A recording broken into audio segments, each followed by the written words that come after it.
Hello student, very good evening.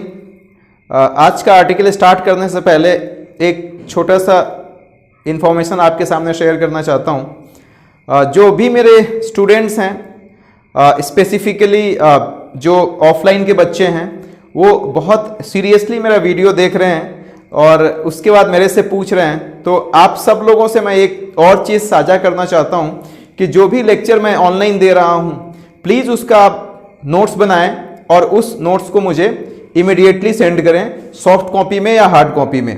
और इसके बाद भी यदि कोई भी कंफ्यूजन होता है तो मेरा नंबर आप सब लोगों के पास है, आप मुझे फ़ोन करें। जो मेरे ऑफलाइन के बच्चे हैं, ऑफलाइन के जो स्टूडेंट्स हैं, उनकी बात मैं कर रहा हूँ, आप बिल्कुल मुझे पूछें और जब भी मैं क्लास से फ्री हो जाऊँगा आपको मैं इंडिविजुअली कॉल करके और उस टॉपिक को फिर से एक्सप्लेन करूँगा। तो एक नया बर्डन मैं दे रहा हूँ आप लोगों को कि जो भी करंट अफेयर्स का टॉपिक मैं एक्सप्लेन करता हूं, इन सब का प्रॉपर नोट्स, शॉर्ट नोट्स मुझे बना के आप लोग इमीडिएटली भेज दिया कीजिए। इसके साथ साथ special thanks to Kusum, Kakoli Paul, उसके बाद नीतू दीदी, ललित, कीर्ति भैया, क्योंकि आप लोग बहुत पेशेंस के साथ मेरा वीडियो सुन रहे हैं और कमेंट भी करते हैं। तो मेरे लिए ये भी बहुत मैटर करता है। इससे मुझे एक यूं कहें कि ऊर्जा मिलती है, एक इंस्पिरेशन मिलता है, एक मोटिवेशन मिलता है और मैं शायद और अच्छे से वीडियो बना पाऊं ताकि ज़्यादा से ज़्यादा लोगों को फायदा पहुंचे। तो thank you to all of you. किसी को कोई भी इशू हो आप यूट्यूब में भी मेरे को कमेंट करके पूछ सकते हैं और नंबर मेरा है, सबको पता है, जो मेरे स्टूडेंट्स हैं और जो बाहर के भी लोग हैं वो भी मुझे कमेंट बॉक्स में कमेंट करके पूछ सकते हैं। I will try to answer as soon as I can. जितनी जल्दी मैं कर सकूंगा उतना जल्दी मैं करूंगा। तो अब टॉपिक पे आते हैं। आज का भी टॉपिक बहुत इंटरेस्टिंग है, जुडिशियल रिफॉर्म से रिलेटेड है। और मेंस की यदि बात करें दोस्तों तो पेपर 2 में ये पूछता है, इंडियन पॉलिटी का जो पेपर है लक्ष्मीकांत का, उससे कवर हो जाएगा। अब मेंस में सेकंड पेपर में, पेपर 2 में ये क्वेश्चन आ सकता है या इस क्वेश्चन से रिलेटेड चीजें आ सकती हैं। तो आज का जो आर्टिकल है वो मास्टर एंड द रोस्टर है। मैं एक एक पॉइंट ध्यान से और बहुत बारीकी से एक्सप्लेन करने वाला हूं। जो भी स्टूडेंट्स देख रहे हैं, प्लीज आप इस चीज को अच्छे से समझिएगा और कोशिश करिएगा कि आप अपने वर्ड्स में इसको लिख सकें। इंटरेस्टिंग है, बहुत इंटरेस्टिंग है, पूरी की पूरी कहानी है और आप ध्यान से सुनेंगे तो आपके जहन में ये कहानी हमेशा के लिए बस जाएगी, इस बात की गारंटी है।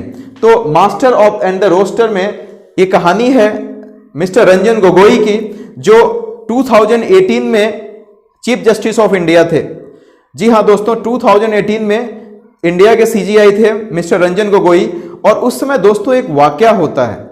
वाकया कुछ ऐसा था कि उनके ही सुप्रीम कोर्ट की एक फीमेल एम्प्लॉई ने उन पे सेक्सुअल हरासमेंट का केस कर दिया।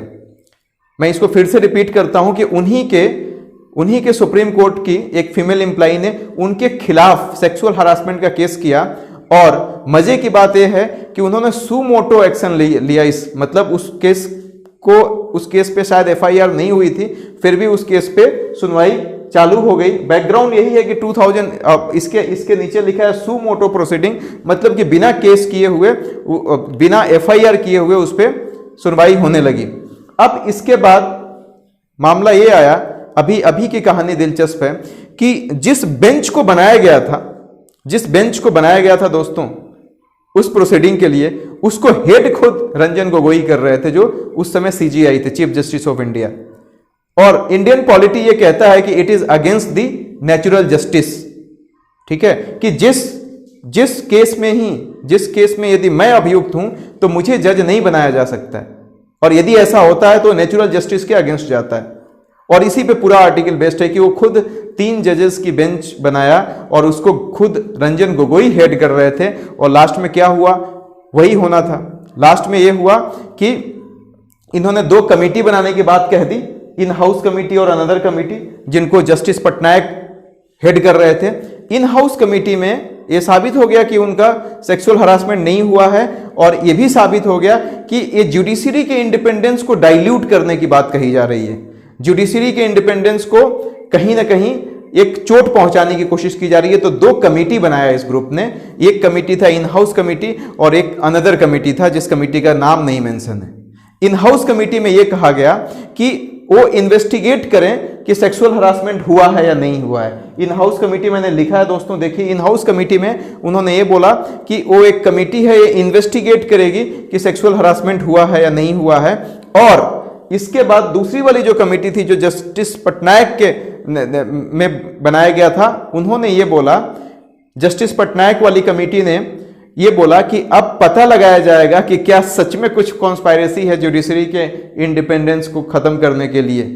मैं फिर से रिपीट करता हूं, दूसरी जो कमेटी थी उसमें वो कमेटी का ऑब्जेक्टिव ये था कि वो इस बात को सर्च करते कि सच में कोई कॉन्स्पायरेसी किया जा रहा है क्या जुडिशरी के इंडिपेंडेंस को खत्म करने के लिए।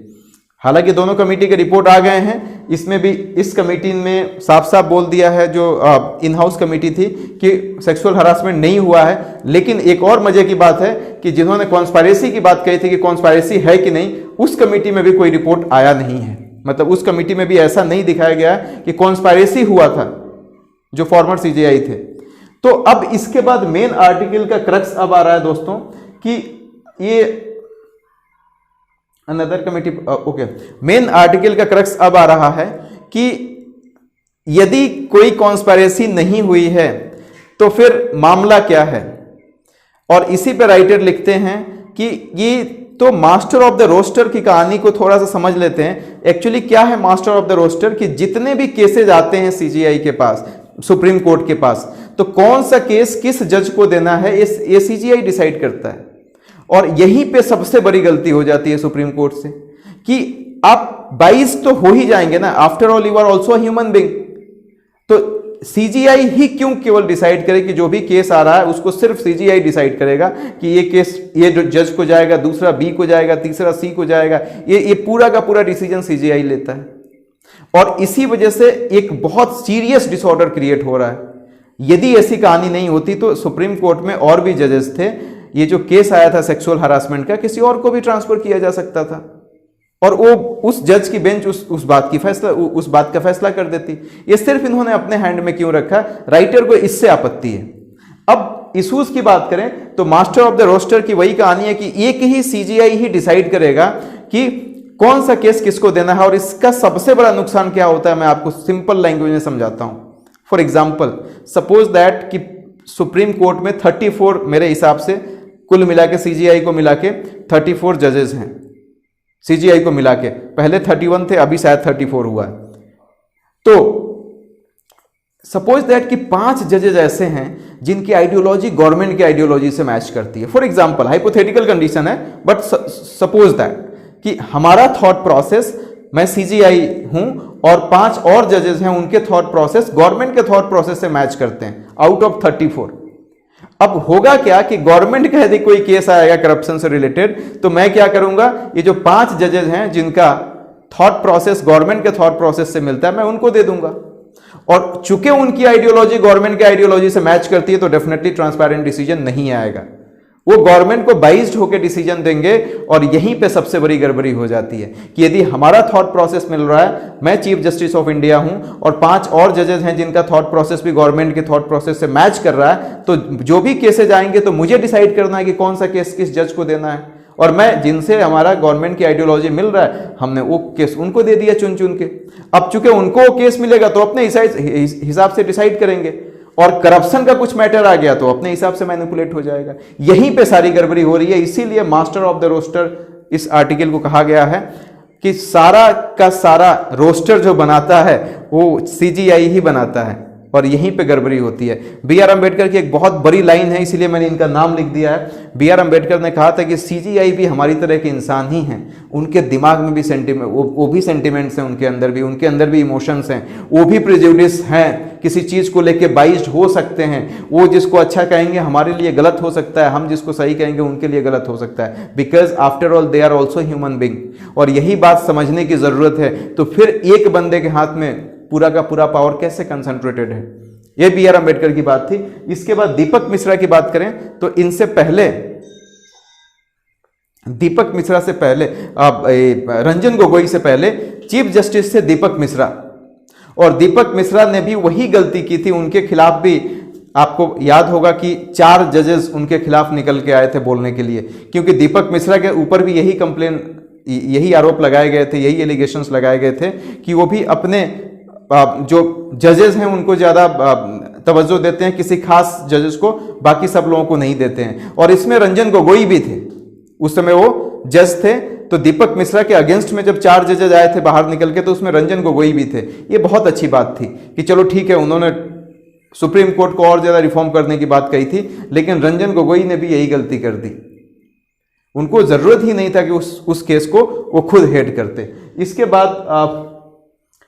इसके बाद ऐसा नहीं है कि सुप्रीम कोर्ट को चेंज होने का मौका नहीं दिया गया, रिफॉर्म करने का मौका नहीं दिया गया। 2 सबसे बड़े बड़े केस थे जो 2018 में आया था। आप देखिए, एक Ashok Pandey versus Supreme Court of India 2018 और दूसरा है Shanti Bhushan versus Supreme Court of India 2018।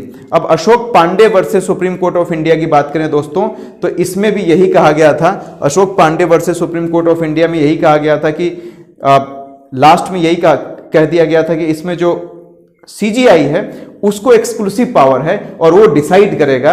इस केस का यही रिजल्ट आया था कि इसमें जो सीजीआई है, चीफ जस्टिस ऑफ इंडिया है, वो डिसाइड करेगा कि किसको केस दिया जाए। हार गए हम यहां पे भी। दूसरी बात, Shanti Bhushan versus Supreme Court of India 2018, इसमें कहा गया था कि क्या कॉलेजियम सिस्टम को नहीं दे दिया जा सकता है, तो इस चीज को भी मना कर दिया गया। अब कॉलेजियम सिस्टम में बता देता हूं क्या होता है। कॉलेजियम सिस्टम दोस्तों, एक चीफ जस्टिस ऑफ इंडिया होते हैं और इसके साथ साथ 4 सीनियर मोस्ट जजेस होते हैं, और ये पांचों लोग मिलकर कॉलेजियम सिस्टम बनाते हैं, और एक कॉलेजियम सिस्टम डिसाइड करता है कि किसको कौन सा केस ट्रांसफर करना है। मतलब ये बात अच्छी थी कि जहां पे एक आदमी डिसाइड कर रहा है वहां पे 5 लोग मिलकर डिसाइड करें, तो हो सकता है कि कुछ ना कुछ एक अकाउंटेबिलिटी इंश्योर की जाती, कुछ ना कुछ रिस्पॉन्सिबिलिटी को इंश्योर किया जा सकता था। लेकिन कॉलेजियम सिस्टम की वकालत तो की गई थी Shanti Bhushan versus Supreme Court of India 2018 में, बात बनी नहीं और कॉलेजियम सिस्टम को रिजेक्ट कर दिया गया। इसके बाद जो हमारा नेक्स्ट लाइन है पोस्ट रिटायरमेंट जॉब, इसमें यह कहा गया है कि बहुत लोग चाह के भी ऐसा करते हैं चीफ जस्टिस ऑफ इंडिया कि उनके रिटायरमेंट के बाद हो सकता है कि गवर्नमेंट उनको कोई अच्छी जॉब दे दे, ल्यूक्रेटिव जॉब दे दे।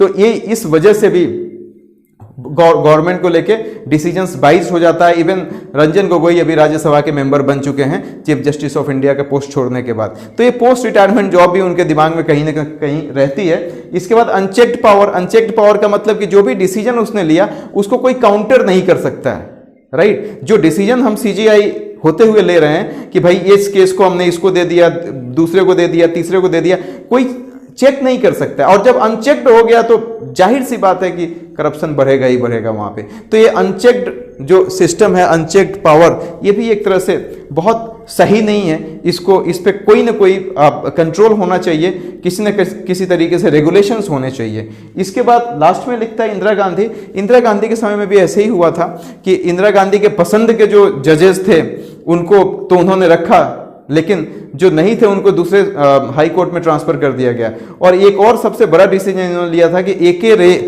ए.के. रे जो थे वो उतने सीनियर मोस्ट जजेस नहीं थे, लेकिन चूंकि इंदिरा गांधी के हिसाब से वो अच्छे थे, इसीलिए उनको सीजीआई बना दिया गया, चीफ जस्टिस ऑफ इंडिया। इसी चीज को काउंटर करने के लिए कॉलेजियम सिस्टम आया, बहुत अच्छा था, लेकिन कॉलेजियम सिस्टम में भी कुछ ऐसी कमियां थी जिसकी वजह से उसको हमने रिजेक्ट किया।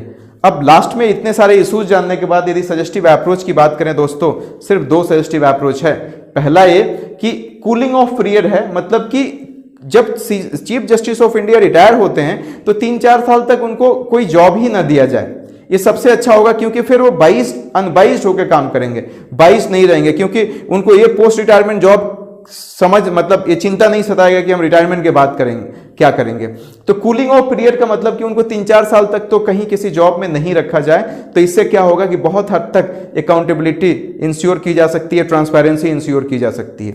इसके बाद लास्ट में है कॉलेजियम सिस्टम। ये जरूरी है कि जहां पे एक चीफ जस्टिस ऑफ इंडिया सब कुछ डिसाइड कर रहे हैं, सारे लोगों को डिसाइड कर रहे हैं कि कौन से जज को कौन सा केस जाएगा, सिर्फ अकेले सिंगल हैंडेडली वो डिसाइड कर रहे हैं। इससे अच्छा क्या ये नहीं होगा कि 4 और सीनियर मोस्ट जजेस को बुला लो, चीफ जस्टिस ऑफ इंडिया को बुला लो, एक साथ सब मिलकर ये डिसाइड करेगा कि कौन सा केस किसको ट्रांसफर किया जा सके।